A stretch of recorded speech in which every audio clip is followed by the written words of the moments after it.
By any chance? Hey, everybody. Okay, tornado warning in Grundy. Thank you so much, SML. We will keep an eye on all of that stuff. 14. In the house, me and my cat, Princess. Suzanne, is your princess named Princess Cupcake by any chance? Suzanne, any tornadoes in your area?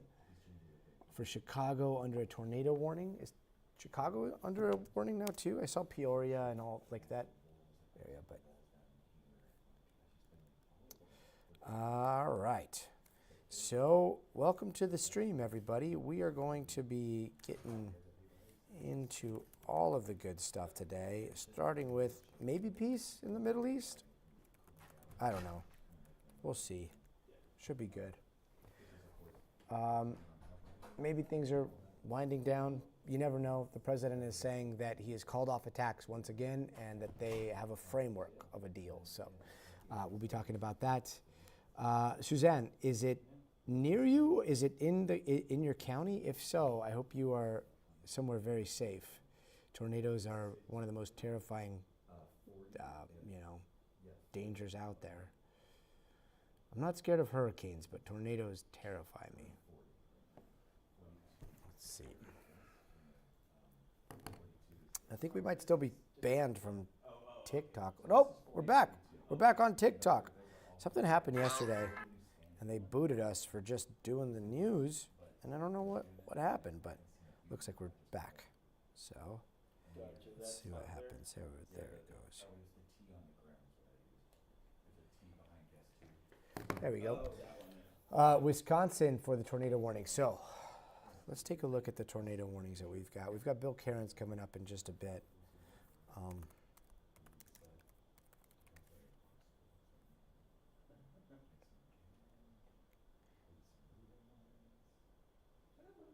And it's Kankakee County, right? Hey, Lisa, are you there?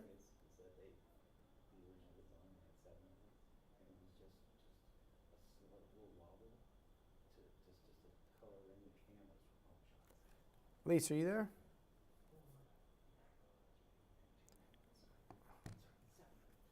Hi.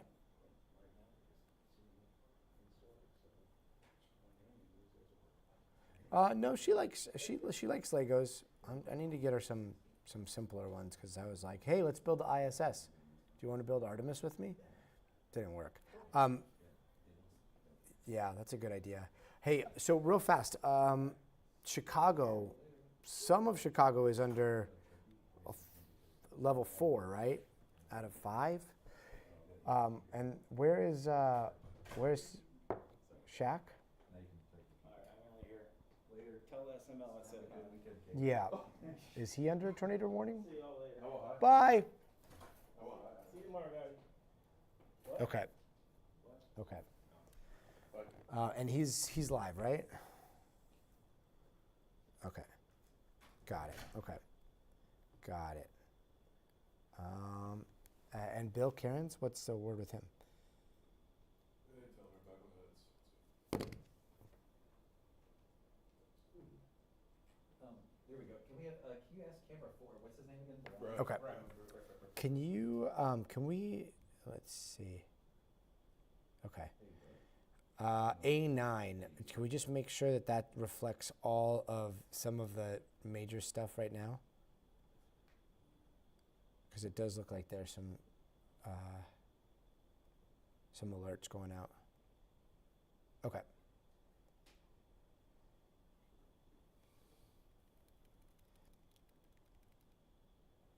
Yeah. No, we just need some of the warnings and all that stuff. Okay. Yeah, it's all there. Guys, I don't know if I talk. Is this camera?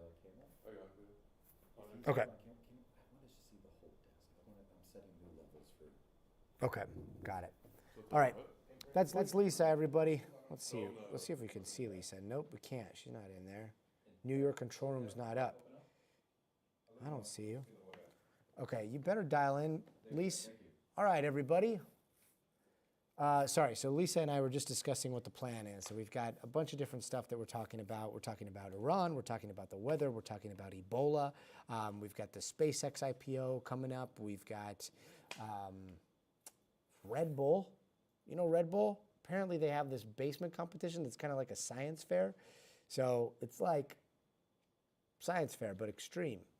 Innovators competing for $100,000. And I wasn't sure what we were going to find. Turned out to be something that was very, very illuminating. Hey, what's up, Lisa? There she is, the woman of the hour.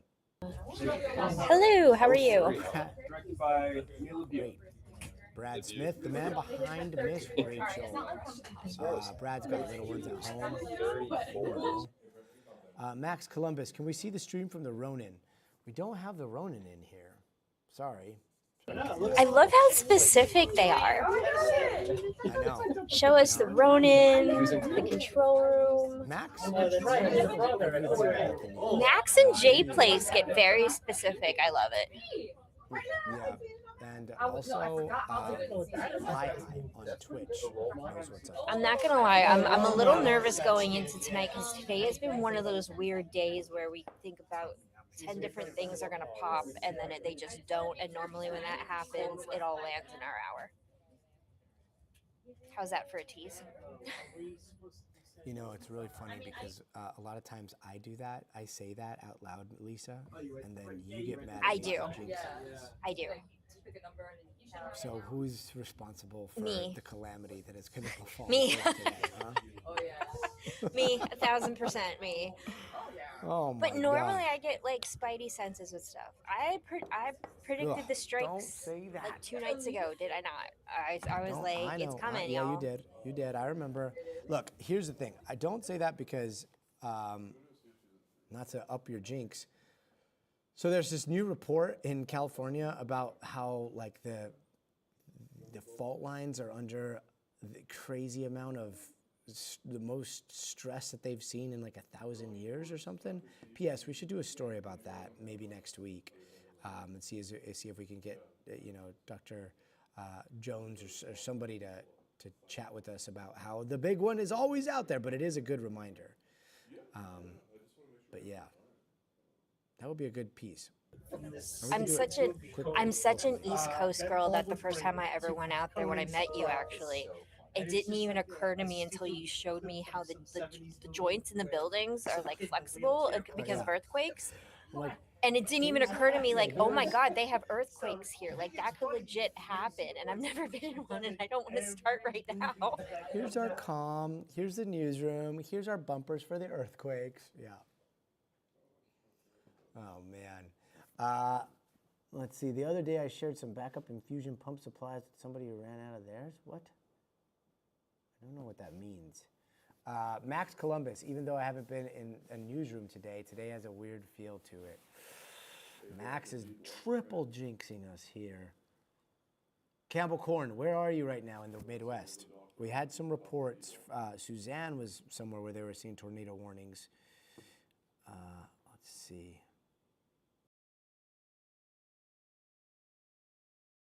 More importantly, Rocky, it's my daughter's birthday this weekend, and Lisa and I have been trying to figure out what to get. That's what you should ask our friends if any of them have girls around What do you like think, Shadi and Lisa? Can you put NBC5 Chicago weather coverage, please, and thank you. SML, why don't you watch that stream and keep the chat informed? You're very good at that. Suzanne lives in Illinois. Max, we are joining in those well wishes. Suzanne says dolls. Dolls. What kind of dolls? I want to take her on a little daddy-daughter date, you know? Maybe to like you could do that at American Girl. It'll just cost you a fortune. Yeah, friendship is really good. We're going to be going to New York. Tim Robinson, right? Oh my God, I know lots of things. You don't get it. Alice's teacup, I heard, is like very sweet, magical, like tea time type things, and they put little fairy wings on the girls and everything. I'll send you. That's on the Upper East Side. That's a sweet place. At the what? Oh, the Huntington Library, they have tea time. Yeah, they do have a tea time. That's a good idea. That's a good idea. Oh, there's a storm headed Ohio's way too. That's right. Man, we've got, from what it sounds like, it's like 100 million people right now that are under severe storm warnings. So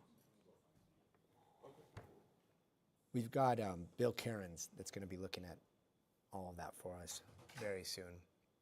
About 90 seconds. 90 seconds. Okay, so hello, everybody. Looks like we got a bunch of the regulars today. If you're new to our stream, welcome. This is Stay Tuned Now. We are going to be doing the news for an hour in about 1 minute. And we are going to try to give you that news in a way where you feel like the world is going to be okay, as best we can. That's what we're going to aim for. So if you see optimism creep in from time to time, we're trying, guys. We're trying. We really are. So I'm watching their feed right now, and they're reporting that the National Weather Service has confirmed large tornadoes have touched down near Streator and Dwight, Illinois. I don't know if we have any visuals of it. 30 out. Oops, 30 seconds. But we do have it confirmed with the National Weather Service if we want to update Shaq's intro. Yeah. Let's if we could throw that. Okay, I'm on it. That'd be awesome.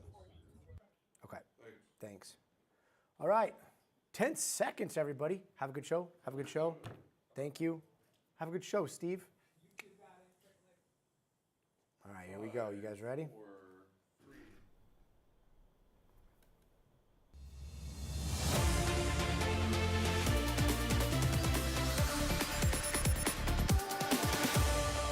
Hey there, I'm Gotti Schwartz, and tonight we start with a potential promise of peace in the Middle East. The president saying the war in Iran could end very soon. Here's what he said in the Oval Office just a little bit ago. We just made a great settlement of the war with Iran, and we're going to be subject to finalization of documents, which should get done over the next few days. We'll probably have a signing maybe in Europe. Now, that is a totally different tune than what the president was saying this morning when he was talking about hitting Iran, quote, very hard tonight, threatening to take total control of Iran's oil and gas markets. Then he jumped on Fox News to hammer home his point about snatching Iran's main oil hub. My preference has always been take Cargill, and my preference would be that. I don't know that America has the stomach for it, to be honest with you. We only have a minute left, but will there be more bombing tonight? Yeah, there will be more bombing tonight. Again, that looks like has seen a 180. All of this coming as this was literally the scene in Iran less than 24 hours ago. The U.S. military releasing new video that they say shows strikes on targets there. That's some of those strikes that you're seeing on your screen. Trump now saying this great settlement is coming soon, but we don't exactly know how soon, especially since Iran's foreign ministry is insisting that when it comes to a deal, quote, nothing has been finalized. Already, though, the markets have been going crazy here in the United States. Everyone's in the green, including the Dow, who jumped more than 900 points, all of it making a whirlwind 72 hours after days of back-to-back strikes between the U.S. and Iran. Well, speaking of NBC's Gabe Gutierrez, who's at the White House, gave another day of whiplash here. Walk us through the latest deal that we're hearing about. And is Trump calling it a deal, or is he stopping short of that? Well, he's calling it a very strong memorandum of understanding, Gotti. And you bring up a good point. This is a framework for a deal. Even if this were to be signed in the next couple of days, the understanding is that it would then be a framework to discuss a broader peace deal, which is really the difficult part of all this. Those thorny issues, including nuclear enrichment and long-term issues like Iran funding proxies throughout the region, things that Iran has never signaled that it would budge on. That is the hard part that would come even after this memorandum, of understanding is signed. But really quickly, Gotti, there was a lot of whiplash today. The president started the day saying that he planned to hit Iran very hard tonight. We now know that according to 2 U.S. officials, the military was just 3 hours from launching that new wave of strikes. And then all of a sudden, this afternoon, the president posted on social media that this memorandum of understanding was in the works and could potentially be signed in the coming days. So a very sudden reversal from the president here at the White House. Yeah, all of a sudden it's starting to feel a little bit like deja vu. Do we know if things like seizing Karg Island are still on the table right now?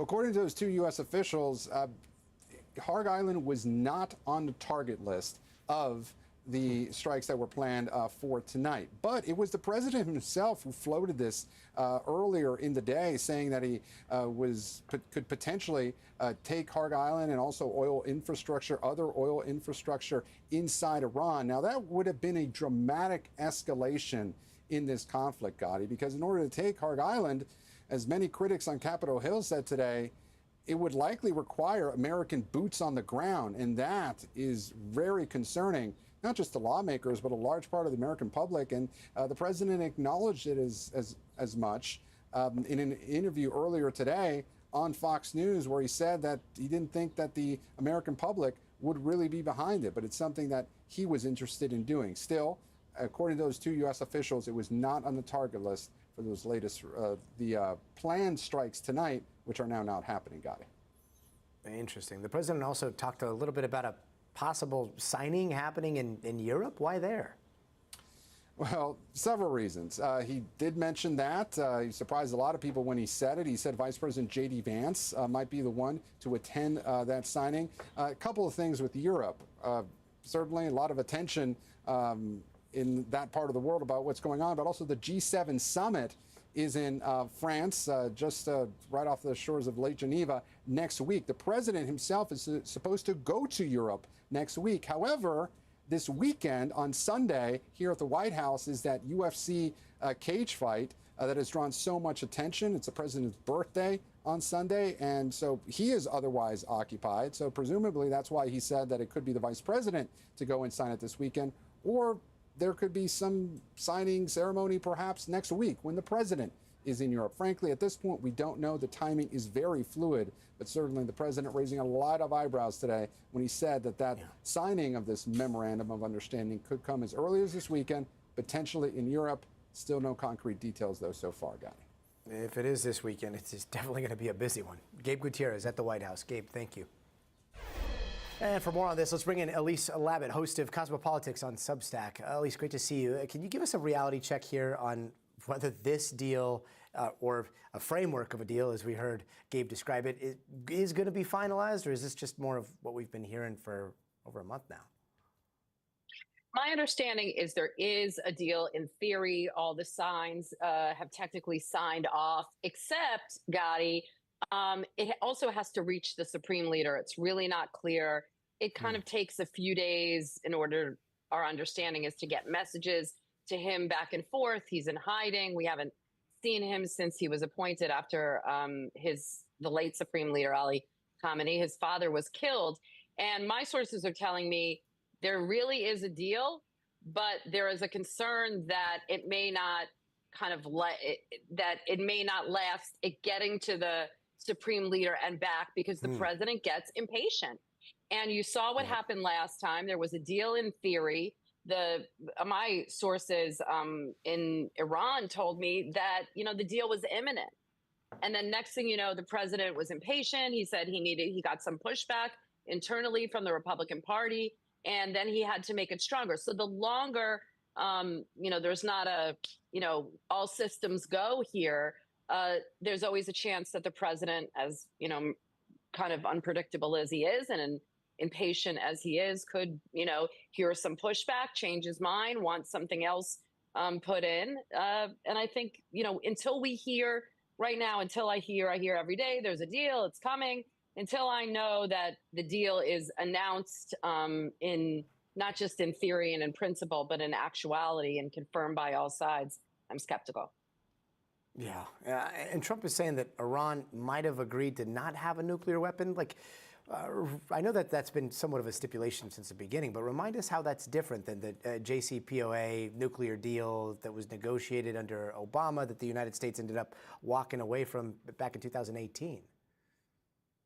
It's not different. And in the Iranians have always said, I say said in quotes, that they don't want a nuclear weapon. I think they've always said that they want to enrich uranium. They have the right to a nuclear program. But again, the late Supreme Leader had this edict, we call it a fatwa, that Iran would not have a nuclear weapon. So, you know, the president says the Iranians have told me they're not going to have a nuclear weapon. They've always said that. Do we believe them? Not so sure. And certainly their actions show that this is not a nuclear program for peaceful purposes. But the idea that, you know, there could be a curb on the nuclear activities, there could be a moratorium on enrichment, that perhaps some of this enriched uranium, I think this is really the sticking point, that they would give it up. I mean, these things have always been discussed, and we'll just have to wait to see the terms of this deal yet to be negotiated. Again, as Gabe said, this is a memorandum of understanding on reopening the Strait of Hormuz and reopening and ending the blockade and getting some aid to some money to the Iranians, unfrozen assets, and lifting some sanctions and so forth. But then the negotiations on a nuclear deal are then supposed to happen.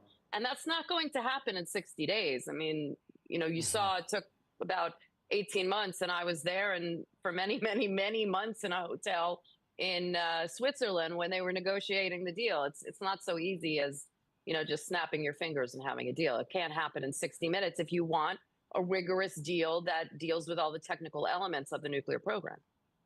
Yeah, the word imminent, it means different things to different people. Elise, thank you so much.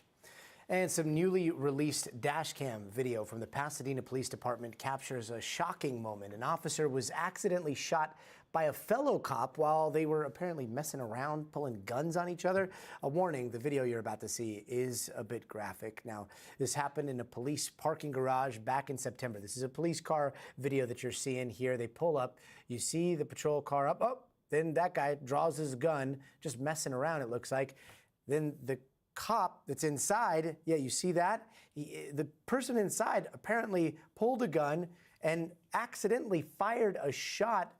We can't see exactly what happened, but you know, apparently that officer suffering some sort of wound to his shoulder there. The bullet went through the windshield, hit that other officer, and now it is raising so many questions. Joining us now is NBC's Steve Patterson. Steve, first off, that happened last year. We're just seeing this. Everyone's just seeing this video. What did they do to those officers after this, other than take them to the hospital? Yeah, so we called the department today. We're trying to figure out, first of all, your first question: why did it take so long to release the video? The standard for something like this involving an incident with use of force, specifically for something like that, is about 45 days. The chief says he used like a statutory exception as like a stay because they wanted to do more on the investigation. You said that, you know, they're being disciplined. We wanted to know, what's the discipline? Like, is the guy still there? They answered us today. The city actually told us that the officer in the car, so ostensibly the guy that fires the shot, was relieved of his position. Okay. So he was let go. Now, we don't know when that happened, of course, because the timeline's a little fuzzy and this happened so long ago, but we know he's no longer with the department. As for the rest of the people there, especially the other guy who draws his gun and looks like they're in a quick draw shootout, we don't know what happened to him. Yeah, other than him getting shot. Correct. Yes, you're right. Other than him getting shot. Yes. Shot in the shoulder. Good clarification. Yes. It does look, God, I hate to ask this question, but it does look like they were maybe friends or something. Do we know what the relationship was like? I wish we did. We tried to ask, again, part of this is, what are the identities of the officers? They didn't release any of that information. Pretty much it was like the chief making a statement saying, this is wrong. here's the video, we've investigated, here's what came of our investigation, and that guy that fires the shot is no longer with us. That's really all we know. As for like the relationship, I assume, maybe their friendship has fallen on hard times. Yeah, yikes. All I know is that will be shown in police training scenarios. What not to do, right? Yeah, exactly. Yeah. That'll be training 101. Steve Patterson, thank you so very much. And in just the last hour, the National Weather Service has confirmed large tornadoes have touched down in north central Illinois. Now, officials are asking anybody in that area to seek shelter immediately. And this is all part of the nearly 100 million people at risk right now for severe weather across the United States, with some powerful winds, heavy rain, and the threat of even more tornadoes expected. Now, this comes just a day after more than 350 storms tore across the Midwest, leaving behind damage in major cities like Chicago and out in Pennsylvania. NBC's Shaquille Brewster has the latest. Life-threatening weather pummeling the Midwest. Big time tornado. As ominous funnel clouds sweep through Iowa and Missouri, where you can see power flashes from the sky. Twisters were reported across 5 states. In Illinois, the same system tearing the roof off this home, destroying building after building, and causing chaos in downtown Chicago. Oh my God. Watch as these off a rooftop. Oh my God. Oh my God. Crashing down in front of cars. That violent wind blowing out high-rise windows and slamming trees and debris into car after car across the city. You see a roof crashing down onto several of those cars after last night's round of storms. Crews now racing to clean up the damage ahead of another round expected today. On the city's south side, I'm not sure how they're going to get this tree out of here. Look at this massive tree uprooted, crushing what used to be a garage. This is extremely sad. Everyone's without power still. In Pennsylvania, torrential rain causing scenes like this. These cars slushing through flooded roads. This is a bit extreme, don't you think? As another round of storms causes another round of cleanup. And Gotti, right here you see the power of those storms. Just look at the size of this tree, a massive tree completely uprooted. The storm not only doing that, but also ripping up the sidewalk along with it. We know going into the evening, this area is under a similar threat. It's facing a tornado watch. Gotti? Yikes. Shaq Brewster, thank you so much. Let's bring in meteorologist Bill Cairns now with the rest of the forecast. Gotti, another destructive and active evening tracking severe storms. We've had a couple tornadoes and even large tornadoes on the ground in areas of Illinois. We're still waiting to see any reports of how much damage there has been, but we do unfortunately think that some structures have been impacted. So that tornado watch will continue here for another little bit. We also have to watch this entire line of strong thunderstorms pushing down tonight. It's plenty warm enough to keep the storms going after sunset, and we could get damaging wind. We also have this line of storms making its way for Washington, D.C. and Philadelphia and New York this evening with very strong gusty winds with those storms too. So as far as tomorrow is going to go, it's another hot, very humid, sticky day on the eastern seaboard, and with it, slight risk of severe storms. It wouldn't surprise me at all if this gets upgraded to what we call an enhanced risk, especially the I-95 corridor. The storm should be a typical late afternoon. It's a Friday. It's a getaway. The airports are going to be a mess when these storms roll through, and also the potential for some wind damage, maybe some isolated power outages.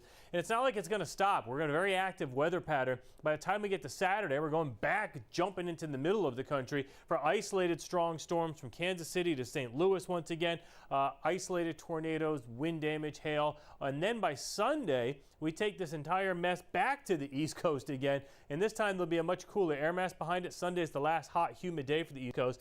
But one thing of interest, 8 p.m.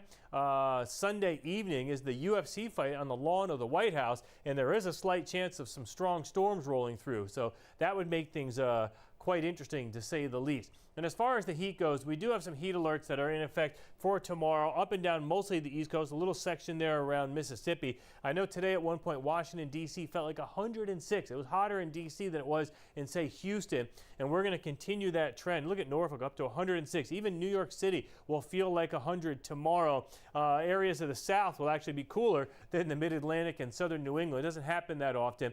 And then by Saturday, it's a little better, a little less humid, the exception being Raleigh all the way down through the Carolinas. And then early next week, things do cool off. Look at New York back in the 80s, Richmond even back in the 80s. So we just have to get through what's going to be a very stormy and active weather pattern. And Gotti, as you probably know, a lot of areas in the west are going to get very hot towards this upcoming weekend. Even areas in Oregon are going to head up into the hundreds. Bill Cairns, looking forward to all of that. Thank you so very much. And don't go anywhere. Coming up next, where things stand with the Ebola outbreak in Central Africa as conflict in that region is making it hard to get aid through that. Plus, how scientists are working on building one of the most powerful radio telescope networks that will hopefully give us one heck of a listening ear for the cosmos and beyond. And also, if you see this QR code pop up on your screen, you can pull out your phone, you can scan through, you can chat live throughout the hour. Let us know your thoughts. It'll take you behind the scenes on YouTube, TikTok, or Twitch. We'll see you there.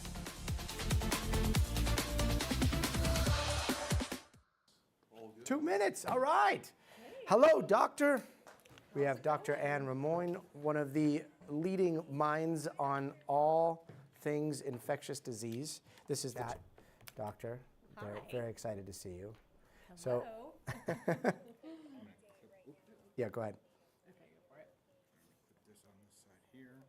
Actually, would you mind if I go underneath? Oh, nice. Okay. Back in 90. And it's a confirmed this is your single shot. confirmed touchdown. Where is it? You want me to look over here? Oh, you can look at Gotti, but when it comes to you, he'll. Streeter, Illinois. Okay. All right, SML, we've got some Streeter, Illinois video, maybe coming. We're working on getting it into our system and cleared and all that stuff. So Lisa's talking to us right now.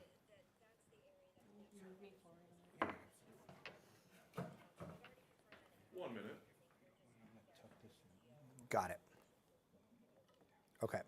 All right, so that should be coming up in just a bit. And then where will we drop that? Will we drop that before Dr. Ramoyne? No, I won't get it by Or then. after?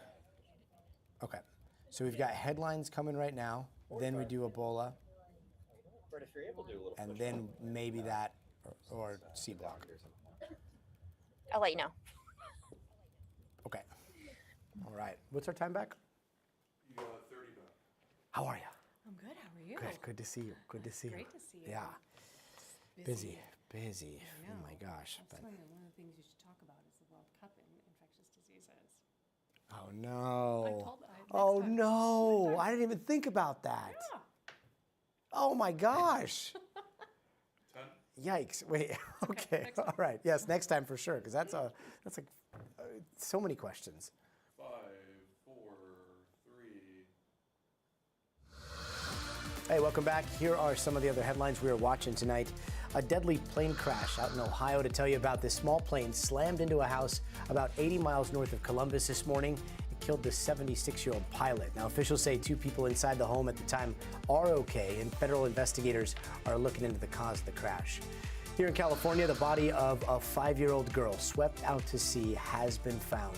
Now, we told you she went missing Tuesday evening, and she, her mom, her other sibling were wiped out by a large wave while near the shoreline. Now, a witness was able to rescue the mother and her sibling, but they couldn't reach that 5-year-old.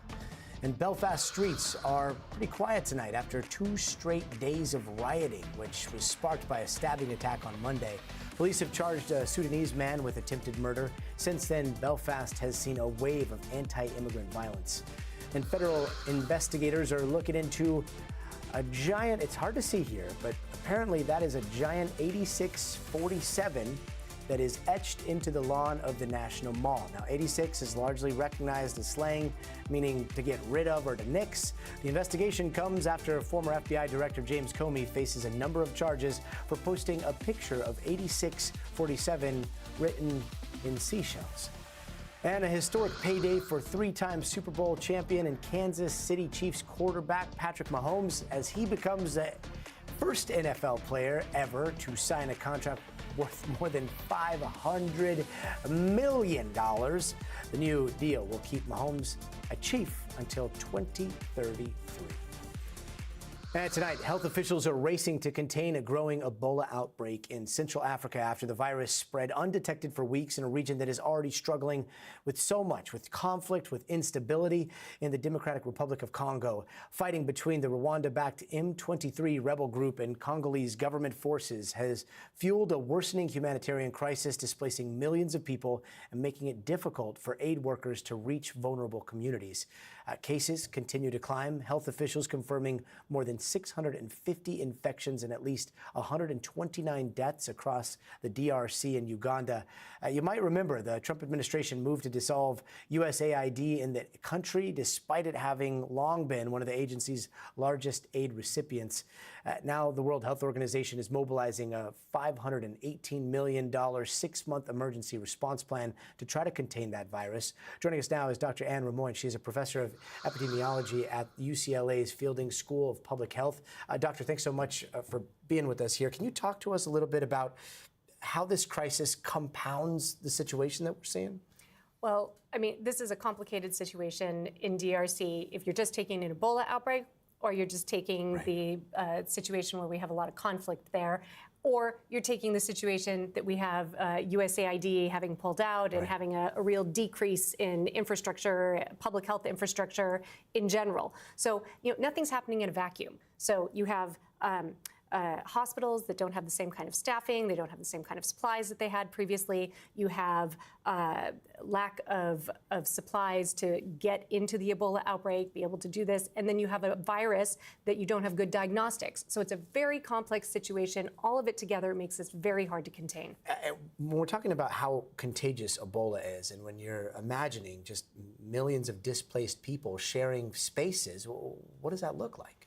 Well, Ebola is spread with close contact, mostly bodily fluids. And so, it's not something like measles, which spreads so easily. But when you have people in crowded areas and sharing facilities, sharing space, of course it's going to be more complicated. And when you have populations that are mobile, transient, that also compounds it as well in terms of contact tracing. So the best thing you can do for an Ebola outbreak is to figure out who's been exposed, quarantine those people, isolate those people that have been sick, get them the best care possible. And so in this kind of fluid situation, it's very difficult. Yeah, those quarantines, I mean, that would be in the best case scenario when you have places to put different people. In this case, people don't even have a home, right? Well, exactly.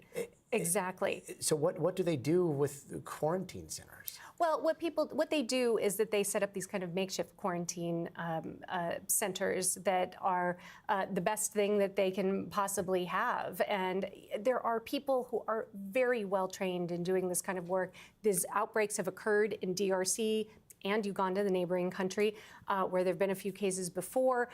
So this is not the first time this has had to have been dealt with, but it is very complex, and the lack of funding that's already available makes it hard to move quickly. Ebola moves very quickly, and so by the time funds are released, you're already chasing after it. This is a situation where it would have been much easier to stay out of trouble than it is to have to get out of trouble. Yeah, right now, the United States government, if I'm not mistaken, has pledged something like $20 million in aid. But is that a drop in the bucket when it comes to what USAID was providing there in terms of infrastructure? How does that compare? The way that USAID worked in a place like DRC is that they were funding a lot of hospitals, a lot of healthcare systems, a lot of disease surveillance, and then they were funding all of the organizations that provide a lot of this care on a daily basis. And so that has all kind of pulled back. And so now turning the faucet on to try and get funds out can be very complicated. It takes time to get money out to organizations that can actually provide care. It takes time to be able to buy supplies, get things out there that are needed. And so what we're seeing is that these hospitals are short-staffed. They don't have the protective equipment that they need. They don't have the supplies. So it's all compounded. So of course, it's going to be much more expensive now than it would have been if we had just had a steady stream of continuing to do this work. Yeah, so many catastrophes compounded, stacking on top of each other. Doctor, thank you so much for being with us. Thanks for having me. Sure. And coming up, World Cup Mania, that is underway. The first match is kicking off today, and fans are out in full force across the country. More ahead on that, so stay tuned.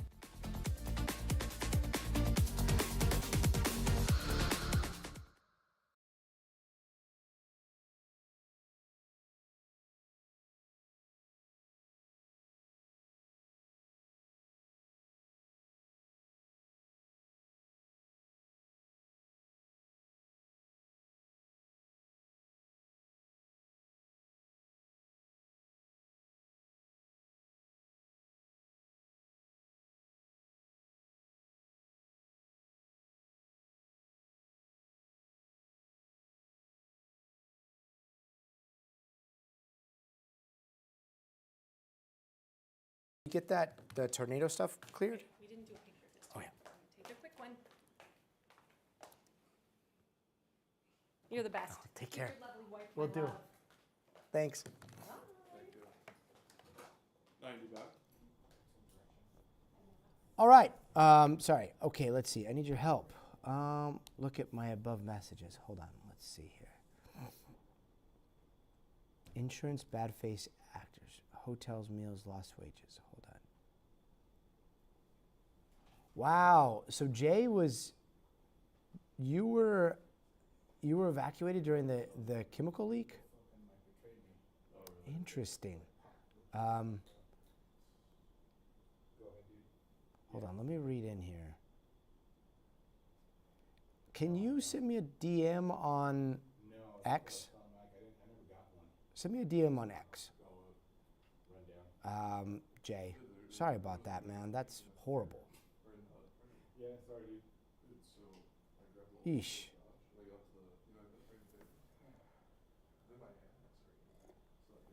Yeah, that's wild. How long? When was that? Garden Grove, yeah. That was a month ago? Was that 2 weeks ago? Okay. Yeah. Send me your information. We'll see if we can take a look at that. We'll take a look here, or we'll send it to KNBC and we'll see if we can get to the bottom of that. That's crazy.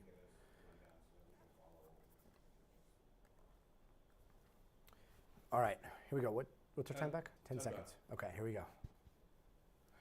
Yeah. DM me, Jay. 5, 4, 3. Hey, welcome back. The 2026 World Cup, the biggest one ever, is underway, as you probably noticed. We're talking 48 countries, 39 days, 104 matches, more than 9,000 minutes of soccer. And when it's all said and done, just one world champion. It all kicked off earlier today in Mexico City with an opening ceremony full of Latino icons. We're talking Shakira, J Balvin, Maná, Salma Hayek, y más, which led to a thrilling opening match between Mexico and South Africa. Also, 3 red cards in the first game. Very spicy. Mexico ended up winning 2-0. There's another match tonight between South Korea and Czechia in Guadalajara. That's them practicing there, and tomorrow the fanfare heads north to the other host countries, Canada and the United States, where the U.S. is playing Paraguay here in Los Angeles. And let's bring in NBC's George Solis in Mexico City. George, Mexico won the first game in Mexico. You're in Mexico. First of all, how did you hit this lottery, and what was it like?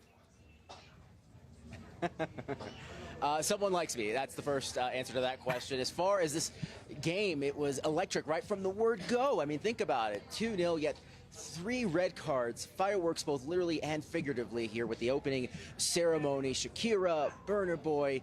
I mean, it was everything a football fanatic could dream of. And for someone who has grown up watching the World Cup, hoping that maybe one day I'd get to cover it, is obviously a dream come true to be here. The sun starting to peek out again right as the game was ending. It started to get a little overcast and a little bit dreary, but you can imagine, Gotti, that did not stop those diehard fans from hitting the streets and singing those classic songs, those mariachi classics. We caught up with so many fans during the start of this tournament. Here's what some of them had to say. Oh my God, amazing experience. Like, we're never gonna get to live this again. It's pretty amazing, man. I've been a fan of soccer all my life. My dad played pro, and for me to be here in the Azteca, one of legendary stadiums where so many great players have played before, Maradona, Hugo Sanchez, Rafa Marquez, it's just an honor to be here.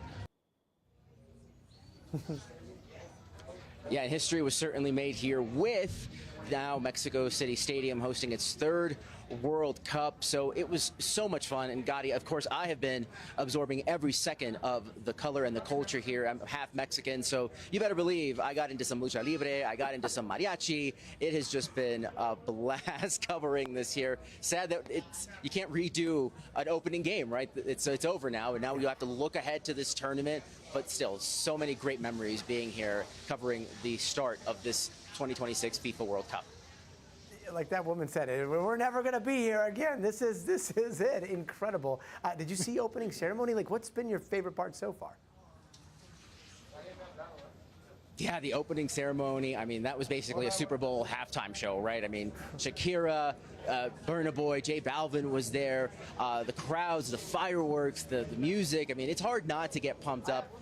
Even if you're not a diehard soccer fan, just to watch this unfold with the pomp and circumstance that goes behind these opening ceremonies. Of course, all of the countries represented were part of this ceremony. It's very emotional, right to the point where, you have the first two teams walk out onto the field and the national anthem of the countries play. In this case, Mexico and South Africa, Gotti. Now, I know I shouldn't ask a person who can literally just walk up and join a mariachi band on the spot like you can, because your opinion is definitely going to be biased here. But, like, is Mexico looking pretty good? Like, could they go all the way?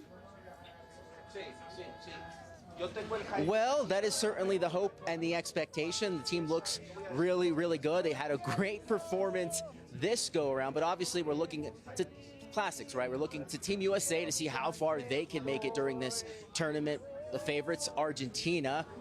Could Portugal, could we see a Messi and Ronaldo face-off, right? These are the important questions this World Cup. It's also a very young World Cup, right? You have some really young players, some superstars that are quite young, like Diego Luna on the U.S. A team, and you also have Gilberto Mora on the Mexican national team, who's just 17 years old. So think about that message that sends to so many of these young soccer fans and people that are absorbing soccer for the first time. It just really sets that moment in time of what could be tournaments for years to come, Gotti.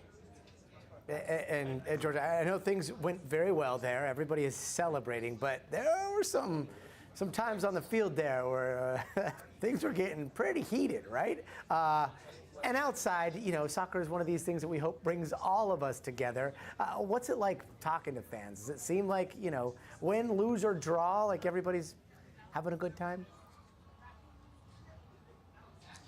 Yeah, that's the magic of this, right? The camaraderie of nations coming together, people from all walks of life being able to enjoy this sport that is spectated by so millions of people, billions of people, frankly. So just to be a part of it, to be part of history here today, to sing that mariachi song, Canta y no llores, it's really just been magic all around. Let's go. FIFA World Cup. Here we go.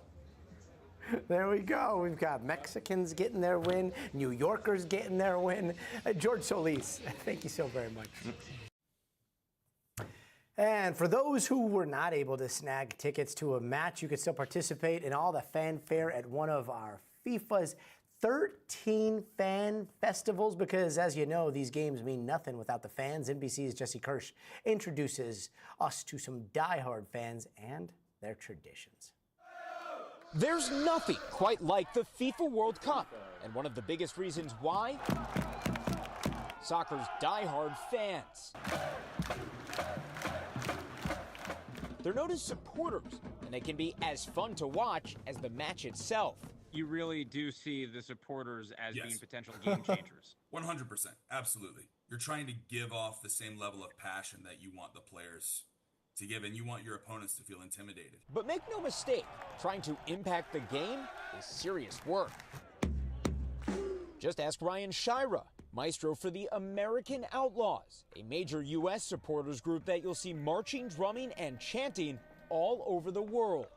How much more are you having to do beyond just watching the actual game? I never get to watch the matches. I get to watch the matches the next day, or when we're back at the hotel, and focus on the chants, the vibes, and the supporter section, leading the drums, making sure that we're bringing the noise and the energy for the full 90. And preparing for those moments can take weeks because of soccer traditions like giant handmade banners known as tifos. Planning it, designing it, and then tracing it onto like a very large banner. Sometimes it's assembled in parts, tracing and then painting it and letting it dry. American Outlaws designer Ashley Taylor says these massive pieces of art can take hours to make, but they're only displayed in the stands for about 20 to 30 seconds. Still, tradition is tradition. When those tifos get unfurled in a soccer stadium, what is the message you're trying to send? It's a quick message to the team, to the fans, that we are always going to be there and that we just want them to be the best versions of themselves. Taylor says World Cup stadium rules can make it tricky to bring tifos to the tournament itself, But something you could see plenty of fans showing off this summer, Panini stickers, soccer's version of the baseball trading card scene. And as those stars chase glory, their remarkable moments on the pitch will seem that much more exhilarating thanks to some of the world's most fervent and organized fans. OUSU got what I need. This game ain't over yet. Put one more in the net. My hope in this World Cup specifically is to inspire that next generation of U.S. supporters to take the reins. And hopefully I've built a foundation and a blueprint for success so that people can take it to the next level. That opportunity kicks off now. Yeah. And Gotti, take a look at all these people already swept up in the World Cup excitement. And I talked to American Outlaws about how people who want to get involved in cheering on the U.S. can do so. They said it can be as simple as going to a local bar or restaurant and asking them to put on the game. If it's not on, you might find yourself talking to some other people interested in soccer, making friends that way, and that is how it can all take off. And an important update from American Outlaws. You might remember from years past, I believe that we will win. AO says that's a thing of the past. They're moving on. So you got to learn those new chants if you want to be fully briefed on cheering on the U.S. men's national team with the American Outlaws this summer. Gotti, back to you. Yeah, you just gotta cheer. Jesse Kirsch, thank you so much. And a quick programming note, Tom Yamas is gonna be anchoring special editions of Nightly News and Top Story tomorrow night from the FIFA World Cup, so stay tuned for that. And we are still following that breaking news out of Midwest United States. We've confirmed reports of tornadoes from the National Weather Service in Streator, Illinois. As you can see here, there are also reports of funnel clouds touching down in Washburn, Illinois. Tornado warnings are in effect right now for Lake, Will, and Porter counties as that dangerous weather remains a threat tonight. And coming up in the future of everything, tomorrow could mark a historic day on Wall Street as SpaceX prepares to go public. What you need to know. But first, you gotta see this. In case you missed it, the Knicks, apparently they pulled off some sort of greatest comeback in NBA Finals history last night. They won by 1 point after being down a whopping 29. So if you turned off your TV because you were like, this game's over, wrong. Now a comeback like that is a team effort, but arguably the most incredible moment was what put the Knicks in the lead with just seconds left. Watch this. Brunson gets it, fires up a three. Shot no good. The chip, it's gone! It's gone! It's gone! With 1.2 remaining. Knicks take the lead. Tipped it in right there. The Knicks face the Spurs in Game 5 on Saturday night back in San Antonio, their home turf. So we'll see what happens there. We'll be right back. All right. Whew. Okay, Jay, thank you. I will look, I'm not working today or I'm sorry, I am working today. I'm not working tomorrow or Monday, but I'll fire off some emails and we'll see if we can have somebody here and then maybe KNBC will take a look. I was already starting to look around. It looks like there's a long list of people that are in your circumstance. So it's horrible what's happening down there, but hopefully we can push some answers. Man, I'm sorry you're dealing with that. 1 minute. Michi, crazy shot. Yeah, for sure. Peace Bucks. SpaceX. Jason, what are my thoughts on SpaceX tomorrow? I'm not a financial advisor at all. Actually, I have a lot of thoughts on SpaceX in general, not about the IPO, but I love space. And I wanted to talk today about how we're learning that SpaceX Starship is not going to have its HLS attaching to Artemis and having astronauts go in to see if the HLS is ready for humans next year. They get another year. They're basically getting an extension all the way to 2028. 15 seconds. Anyway, it's really crazy stuff. We should talk about it later. In fact, maybe I should do like a little explainer. We'll get an astronaut on to explain it better than I can. Here we go. Ready? 5, 4, 3.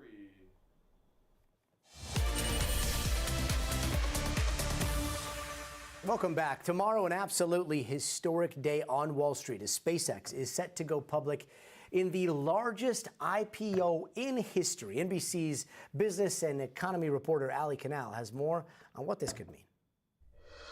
Hey there, Gotti. Tomorrow is the day when everyday investors are going to have the chance to buy into what's become one of the most talked about private companies in the world, but not for much longer. SpaceX is set to debut on the NASDAQ tomorrow. They officially priced their IPO at $135 a share. That gives the company a valuation of $1.77 trillion and sets things up for the largest stock market debut ever. And this isn't just a bet on rockets, at least that's according to those who are more optimistic on this company. They say to focus on the longer term plans when it comes to building AI data centers in space, sending humans to Mars at one point. Also, its Starlink satellite internet network. They say there are multiple layers to this company, and that's going to be important to look at, especially as we start to get more information now that SpaceX will be publicly traded. And that also helps explain why some of the demand has been so strong here. The company is expected to reserve about 30% of shares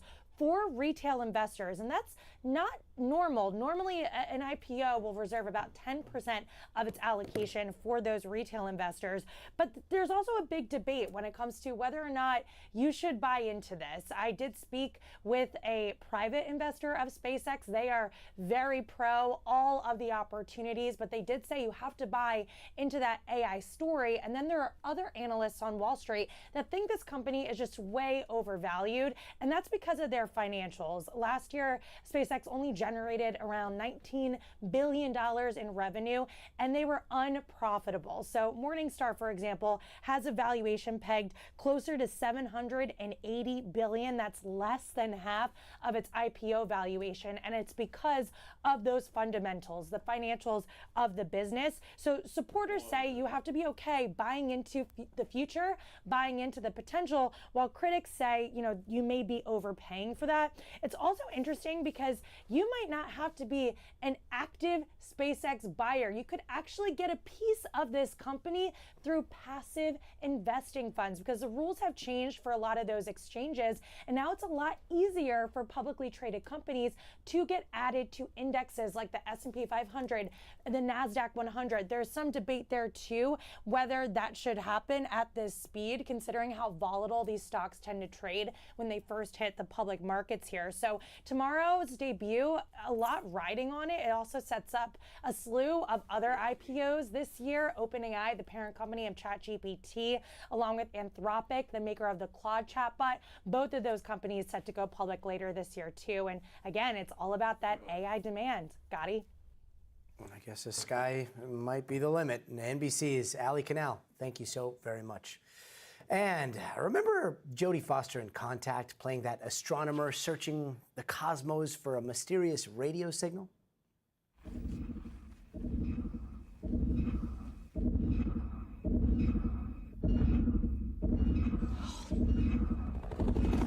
This morning's detection of an unidentified radio source from deep space can neither be confirmed nor denied. Whatever it is, it ain't local. Whatever it is, it ain't local. Well, that was the pride of New Mexico for a very long time. Now scientists are hoping to build something even better. It's called the Next Generation Very Large Array. That project is still waiting for full funding. But if greenlit, this would become one of the most powerful radio telescope networks ever built. We are talking about hundreds of giant antennae spread across North America, all working together as one massive cosmic ear listening to the universe. And why would we want to do that? Glad you asked. It is to peer inside of newborn solar systems where planets are forming, study supermassive black holes, maybe even uncover clues about how life first started. Let's bring in project scientist with the Next Gen VLA, Eric Murphy. Eric, great to see you. Thank you so much for being with us. How will the Next Gen VLA compare to the very large array from the 1970s? Why do we need this right now? A pleasure to be here. It's pretty simple. I mean, the Very Large Array is only over 40 years old, right? Technology has changed. We've gotten to the point where we have the possibility to build something that is 2 orders of magnitude more sensitive and impressive than the existing facility. I love watching those antennas. Again, like being a desert kid, like we would drive by those and it was just inspiring to see them all pointed up at the cosmos. I know right now we're getting ready to send astronauts back to the moon through Artemis. Like next generation VLA makes the moon look like it is right next to us, right? We are talking about peering so far into really the past. What are the biggest mysteries of the universe that you're hoping to find answers to? Looking into deep space, I mean, one of the biggest things is finding when the first galaxies form, when the material was in place to form the first stars in those galaxies.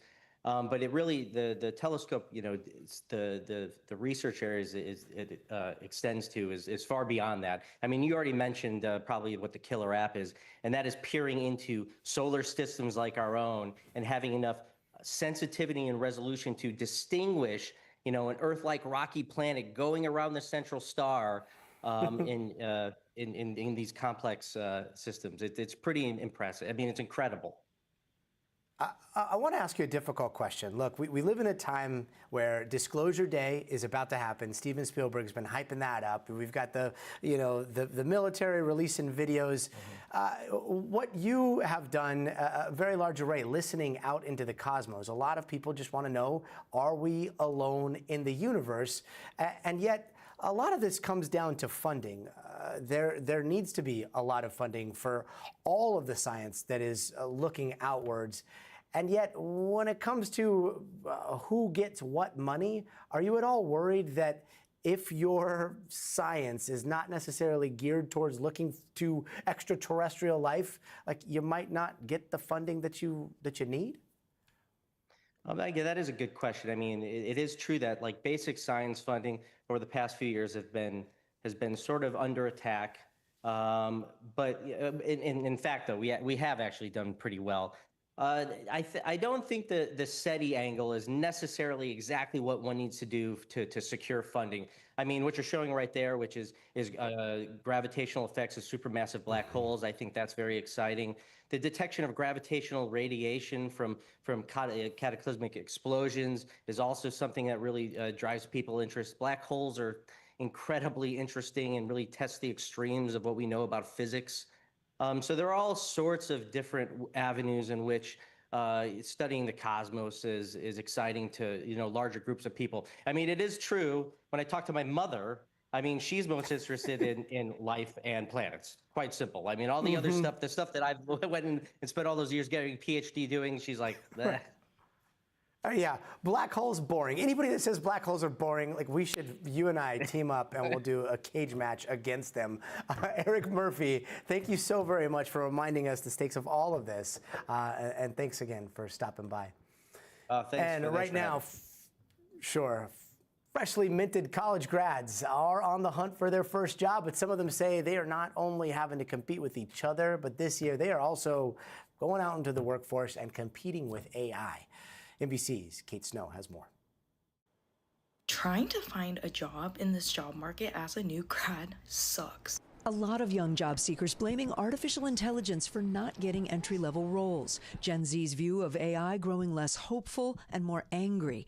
59% of young Americans view AI as a threat to their job prospects. When older commencement speakers hailed AI this spring, the rise of artificial intelligence is the next industrial revolution. They were booed. It was the architects of artificial intelligence. Interesting. To see it so lovingly embraced comes off as tone deaf. Ansh Bhutani just finished his freshman year at Rutgers University. Do you worry that when you get to senior year, you're going to have trouble finding a job because of AI? Yes. Why? Because theoretically, I'm a college graduate. All I have is my degree. Why would a company hire me when they can just spend $200 on an enterprise Anthropic subscription and completely replace my job? The unemployment rate for young grads is 5.6%, higher than the overall rate of 4.3%. A recent Stanford study found young workers in areas like software development and customer support have seen employment drop 16% since AI tools became widely available. Companies cite AI as the reason they're laying off thousands. Do you think we're in the middle of an apocalypse where entry-level jobs just can't be found? No, I wouldn't call it an apocalypse. I would say it's a wobbly career ladder that risks being broken. Harvard economist David Deming says he has empathy for graduating seniors, but AI is also easy to blame. I think there are some companies that are genuinely replacing workers with AI, but there are also many companies who aren't really doing that, but are using AI as a scapegoat rather than their own decision making. As an excuse.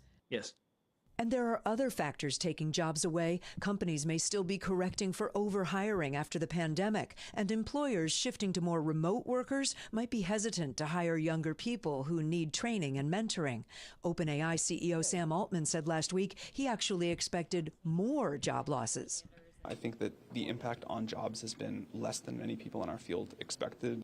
Teachers and healthcare workers are in high demand. Bank of America touted hiring 2,000 interns this summer, and IBM says it will triple entry-level hiring this year.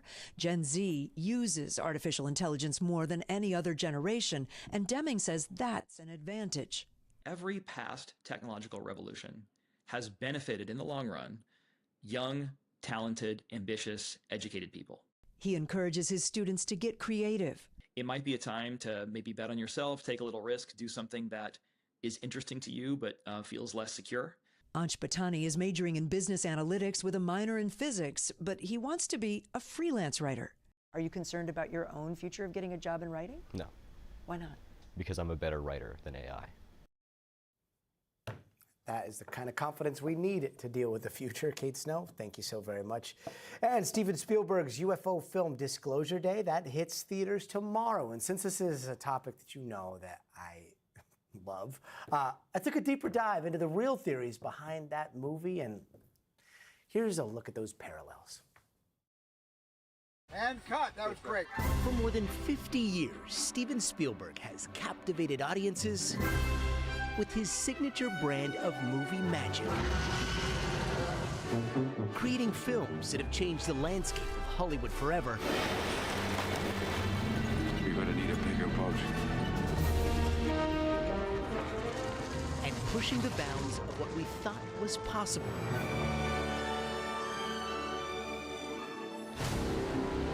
Now, in his latest movie, Disclosure Day. What did you steal? Secrets. He's blending fantasy with reality. And cut. So we got it. As life imitates art, and we experience our own real-life disclosure days from the government. The sheer number of reports, whistleblowers, and stories of unidentified anomalous phenomena should raise real questions and warrant investigation and oversight. This is Full Disclosure, the reality behind Spielberg's Disclosure Day. And you can check that out tomorrow and tonight at 10:30 Eastern, right here on NBC News Now. Still to come, Red Bull is giving wings to young innovators. We're taking you inside a competition that challenged students to use their AI to supercharge their idea, bring it to life, and they did. Don't go anywhere. This is Stay Tuned Now.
Take a look. There are no shortage of big ideas in Silicon Valley. Is this a lunar rover? This is a lunar rover prototype. But leave it to Red Bull to jump in and try to supercharge some startups with a Red Bull basement competition. You put this on before you go to bed? Hoping some of these ideas will take flight literally. Hey, wait, hold on. It's got some wings. Yeah, Red Bull gives you wings. You guys are understanding the assignment here. If you're expecting extreme sports like Rampage or jumping from the edge of space, think again. This is kind of like Shark Tank and like the high school science fair and YC Company. Yeah, and so cool to listen to everyone's ideas. This year's World Final brought young innovators to the Bay Area, all chasing the same goal in competition, turning a classroom idea into a real-world solution with a little help from AI. Your company has such a unique relationship with youth culture, so why this? Entrepreneurs are the superstars of the business world, and that's why I think we need to give them wings. The teams come from around the world, getting mentored from tech industry experts and their ideas targeting humanity's problems big and small, from space exploration. They can easily attach on here, and that goes up to the moon. To helping you pick a look. Something tells me this has to do with fashion. Yeah, it does indeed. The user connects their Pinterest account. Our AI will scan the board, picking up on colors, clothes, and aesthetics, creating an instantly shoppable wardrobe. Filter by size, price, retailer, but we'll show sustainable options first. Why? There's a huge gap in the market because Pinterest has solved inspiration, but no one has solved what you do after that. Another, tackling the horrors that come with selling stuff online. You simply scan all your items, you let our models decide what everything's worth and do the descriptions. The reseller comes and collects it all, they take it away, you carry on with your life. Wait, so I just walk around with my phone and then just press a couple buttons and then boom, money? Exactly. Wow. A group of 10 advanced to the finals, pitching their idea to a panel of judges. Finally, the judges had their winner. Ladies and gentlemen, make some noise. A young inventor from San Francisco who came up with a kind of digital SOS system. At some point during the speech, I triggered a lifeline alert, and not a single one of you had a clue. The prize, $100,000. Being the world champion means that I can help people at scale in the world in general, making the world a safer place for everybody. And while the competition might be over for these innovators, changing the world has only just begun. There's so many good ideas there. Chances are we are going to be using some of their products very soon. That's going to do it for us tonight. I'm Gotti Schwartz. We'll see you here tomorrow. But until then, stay tuned to NBC News Now.